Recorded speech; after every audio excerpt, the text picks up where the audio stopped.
This was not even a dream. It's just something I imagined. That I'm one of the wise men from the Nativity story.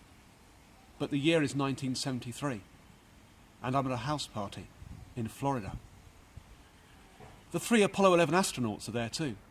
Neil Armstrong, Buzz Aldrin, and also Michael Collins, who did not step onto the moon, but went round to the dark side in a spacecraft, out of sight and communication with anyone, and then came back after a day to rescue Neil and Buzz as they rose up off that dry, dusty landscape.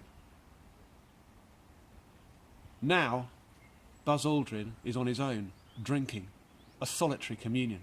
But I can't wait. I go up to him, tell him who I am, what I've done, and Buzz says, "Buddy, are you trying to tell me that in getting on for 2,000 years ago, you and a couple of other wise guys calculated the position and transit of a star relative to a stable? Get out of here." "Yes," I reply, "I am, and let me tell you, back in my day, yours would have seemed a tall story indeed, claiming you were up on the moon, collecting rocks, driving a lunar buggy, playing golf."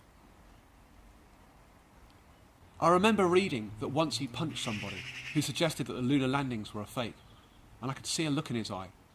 So I added quickly, "We journeyed to meet King Herod and find the King of the Jews.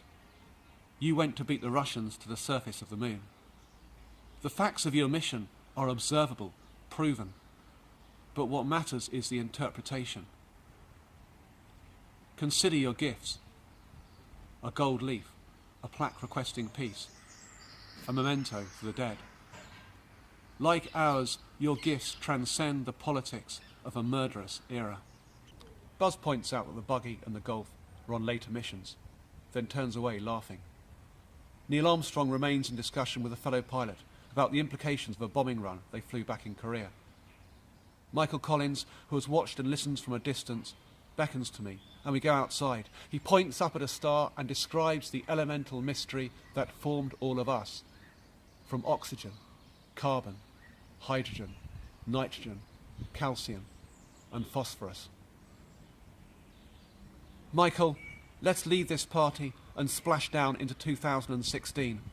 Joseph, Mary and Jesus cling to a dinghy, for there is murder in the Middle East where our fighter planes compete with the Russians, and the prospect for peace is in the strength of our facts and realism, but also in the interpretation of our enemies, and in a new imagining of our history, science, all our religions, and ourselves."